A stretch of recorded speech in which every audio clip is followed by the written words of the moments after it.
is an immediate net shift in behaviour. When I wrote A State of Fear, there wasn't very much public acknowledgement of the role of behavioural scientists. I think quite quaintly, people thought that public health messaging was separate to behavioural science. But the dial has moved, and politicians, the media and scientists now talk more openly about the psychological manipulation and reasons behind certain measures. For instance, the idea that masks were brought in purely to disrupt transmission is gone, and now people acknowledge that they're also a signal. Nicola Sturgeon said that the passport scheme will, I quote, help encourage take-up of the vaccine. It is out in plain sight. She's also admitted that not allowing testing to be part of the system reduces the extra incentive for people to be jabbed.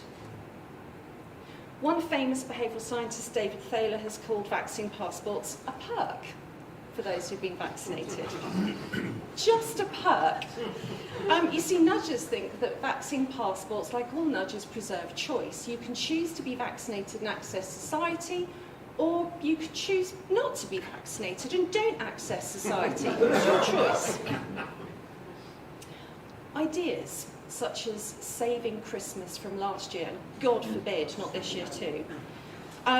Wristbands to denote medical status and permit entry to venues. Incentives such as lotteries for compliance. These are all ideas which originate with the behavioural science people. An increasingly aware population is now cynical about the nudging. Once you've seen what's up the magician's sleeve, you aren't as dazzled by the tricks in front of you. The behavioural scientists underestimate the ability of people to know their own mind and to act decisively and rationally. Quite frankly, they underestimate you. I don't think this is respectful towards people or indeed democracy. We are capable of knowing our minds and acting rationally. The government's consulting again on mandatory vaccine passports. Now, the last consultation had over 52,000 responses, and the PACAT consultation had about 9,000. I assume we didn't give the right answers first time round. This consultation is smudged with the fingerprints of the behavioural scientists.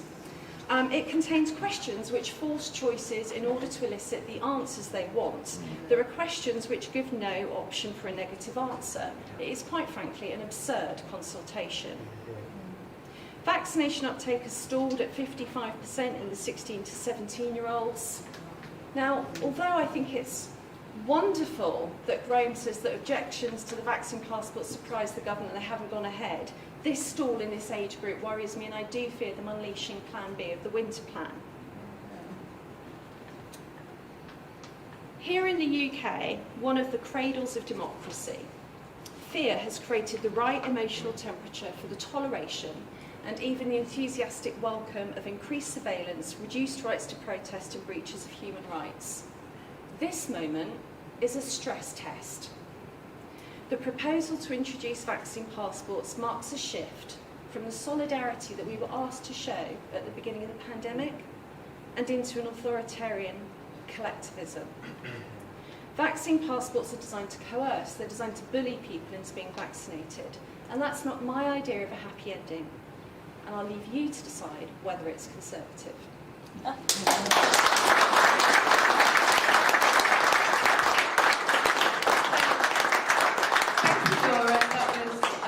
Brilliant, and you bring a fantastic perspective from doing all the research behind the government, so that's a really unique insight. So please do, after all this, do come and buy Laura's book. If I could hand over to Professor Carl Hennigan. Thanks for that, really interesting. I'm going to build on what Laura said and what Graham said a bit. We've all been on a journey, haven't we? And at some point, I assume in that journey, we started to question things. But what's happened in this journey, is, as Laura pointed out, is fear has led to panic. And if you want to know what panic looks like, you only have to look at petrol stations right now. You know, yes. But I want you to think about the impact, what it does to you in your decision making. I want to talk a little bit about what it's had an impact on us throughout the last 18 months. So let's go back to Boxing Day at Christmas. When we were told the virus was a new strain coming out of Kent, it was more explosive, more out of control, and more deadly. On Boxing Day, I worked in urgent care. I worked there as a GP, that's my weekend job. And I went into urgent care, and it was quiet. And I was like, it's normally incredibly busy come winter, and it was quiet. And there were two things happening with the panic. There were people, younger people, who were so panicked, they were short of breath, they were having anxiety attacks, they were ringing 999 and going straight into hospital. There was a second group of people, though, who were unwell, maybe having chest pains, funny neurological symptoms, and were not presenting to primary care. So that's how panic works, and I'll come back to these issues. But I want you to think about what was happening. At that moment in time, we were being presented for models that were saying the problem was going to get much, much worse. And we've had, more or less, since about September, models coming through saying, here's a doomsday scenario. Now, from an evidence-based approach, when you come and see me as a doctor, I don't give you your worst-case scenario and make it up. I don't sit with you in the mathematician and say, sorry about this, you've got 7 days left to live. But actually, if you stay home, it'll be 120. But important, think about how you look at the data. So for those of you who've got petrol at the moment, you may have drove here on the motorway. Now, when you go on from the slip road onto the motorway, you speed up, don't you? You go 10 miles an hour, 20 miles an hour, 40 miles an hour. That's the exponential phase of your foot on the accelerator. But as you get near to the speed limit, you can watch the data. And the data starts to slow down, your acceleration reduces. I'm watching that, and actually what's happening is we're decelerating. We've got to 70 miles an hour, and we're starting to look ahead and going, we're coming off the motorway. But what's happened is the modelers have told you there is no speed limit. You can go to 400 miles an hour and your brakes are not working. And at that moment in time, the government is panicking because you're at the speed limit. So just as we're going into lockdown, actually we're coming off the curve. Now there's something wrong in the advice that goes to MPs, because one of the things I say is when you come see me as a doctor, or when we talk about policy, my job is not to tell Graham what to do, it's to inform the decision. And it's been incredibly difficult to inform the decisions. It's so absurd that you can't get to the information, and I spend a lot of time trying to ask questions to help get the information back so you can put that in the public domain.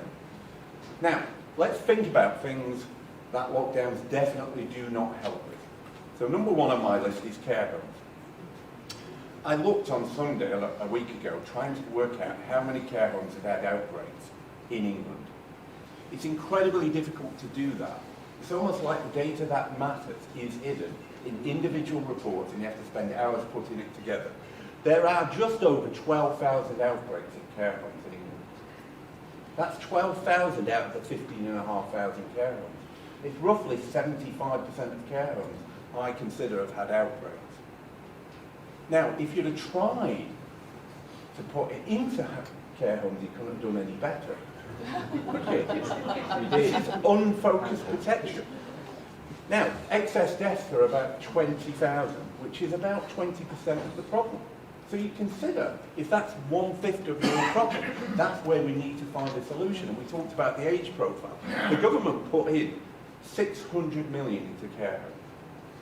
That's about 3,800 per care home. I'll leave you to consider whether that solves the problem, in effect. What it also doesn't do, panic. I talked about the problem of panic. And I think we are now seeing the consequences of that panic come through.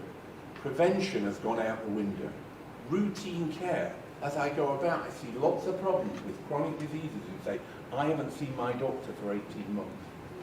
In the last 10 weeks, there's been 11,000 excess deaths. But particularly in our own home in England, there has been 55,000 excess deaths. That's nearly 60% of the problem. And only about 6% of them are COVID. So there's something happening now where we are seeing the consequences of what's happened in that point in time. Now, That's one of the other issues. What it also, remember I told you though that some people were turning up at hospital in their droves. The other thing is, if you look at the recovery trial results, it said people will benefit if they get oxygen from steroids. If you don't require oxygen, you don't benefit from steroids. Therefore, there's only a single pathway for treatment in hospital. So the government should have been thinking, we have an issue going forward.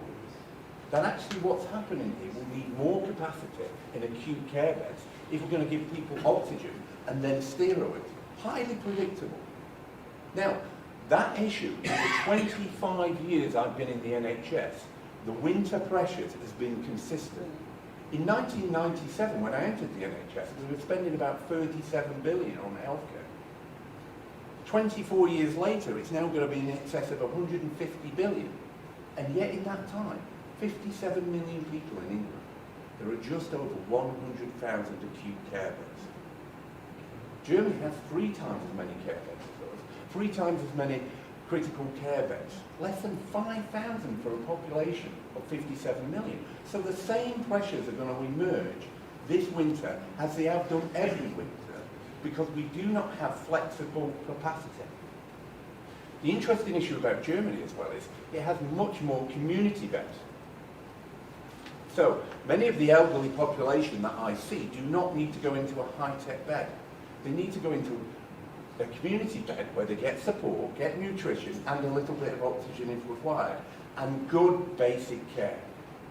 Now, all of our infrastructure, as we put more money, is in the wrong places because it's built for an environment where there's no infectious diseases. So we still have core problems within that position. So, you know, I've said it doesn't help though, also, as you put people into hospital, 1 in 5 people caught the infection whilst an inpatient. In some trusts, it's 1 in 3. Over 40,000 people last winter got the infection while in hospital. And if you consider you were in hospital, you were seriously unwell already. So we have a basic fundamental problem with hospital-acquired infections that has not gone away. Needs to be fought through. Some of the things, though, I just come to, some of the things I see are insanity, though, in our space. 37 billion, like I said, on testing trays, and 600 million on the care home provision. NHS purchasing of private capacity, £400 million a month, yet we only 2/3 remained unused. Nightingale hospitals, 600 million. You could keep going. But think about, strategically, what are we doing with that 37 billion? We have over 300 million tests we've now done in this country. But if you go to Germany, a population of about 85 million, they've done only 70 million tests. So, who's using the tests appropriately? Who has the capacity in the right place is an important issue when we go forward. It's interesting on the journey, I could go back a year ago, I was in a meeting with the Prime Minister in the Cabinet Office. On the table at that time, there's been a lot talked about and reported about this meeting. Very few people have actually asked me what happened and what was on the table. What was on the table is people considered for the whole of last year that you could suppress the virus out of extinction. You could just get rid of it, and by November we'd all be back in the office and we'll be having Christmas. All we need is a 2-week circuit breaker. Yeah? Now think about the 2-week circuit breaker. If you're in Melbourne tomorrow, you will enter your 246th day of lockdown. The most lockdown city in the world tomorrow. Despite the fact you were talking, it was a 3-day lockdown, not a 3-week, that's a long period in lockdown, but it was about 3 days. Short, sharp lockdown in Melbourne, 246 days later. That's what was on the card last year. Cases were about 2,000. We wanted a circuit breaker, get them below 1,000, and if we don't get them below 1,000, we have to stay locked down. Universities closed, schools closed, everything basically closed, so that these people can manage their anxiety going forward. And we would have been locked down for the whole winter, 246 days. What would have been the consequences then for our economy? Would have been quite something going forward. Now, I think there are interesting issues at the extreme of life. This is where the problems exist in our society. How we look after our elders is an important issue. And if we don't do that well, we're going to pay the consequences. But also, we have to think about our children. And today we've just put out a report with Collateral Global looking at the evidence for childhood mental health. And it actually is devastating. About 8 in every 10 children report worsening of psychological illness and distress.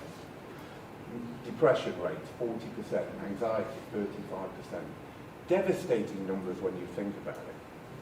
Now, if you go to children's human rights, if you look at the Convention for Human Rights for Children, Article 3.1 says this: in all actions undertaken by public institutions, the child's best interest should be the primary consideration. Now, I think that perceptually is something we should be thinking about enshrining. When we talk about our rights, we're talking about children's rights. And now remember, half of all mental illness starts by the age of 14. You think about that. Think about the impact if you shut down society and you bring fear to people for 2 years. We can sit there and rationalise and think there's a before and an after. But if you're in them formative years, you may be in a position saying this is all it's ever going to do to me. And there are two things. COVID fear is a huge problem for children, and social isolation. Two of the things that we've done very well for the last 18 years. The way out is social connectedness, which is what we're doing here today, isn't it? And also something called pro-social behaviour, that we go into the world and help each other. And that's what happens when we're connected. There are many things I could go on about in this, but I think Sweden has been a very good example because it offers a control. But there are two fundamental things about Sweden. Is it has a constitution that has personal freedom enshrined in it. And I think we right now are having a problem with not having that constitutional position that said you can't override civil liberties and personal freedom. The second thing it does is have agencies that sit outside of government. So they're not marketing arms for government. They can actually question and inform what you do. So I think they're really important in terms of next steps. Children's rights, personal freedoms, and how we set up our agencies in terms of how they inform us as opposed to active marketing agents. I'm going to finish now. Evidence-based medicine, what is it? It's the integration of the best available research evidence with clinical expertise and patient value. All of those matter in informing the public and informing what we do next. Patient values are incredibly important in what we do. They should not be mandated. They require personal choice.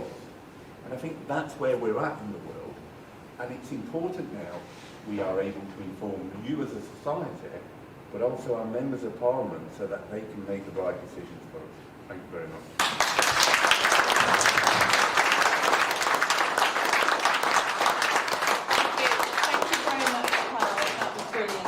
So much.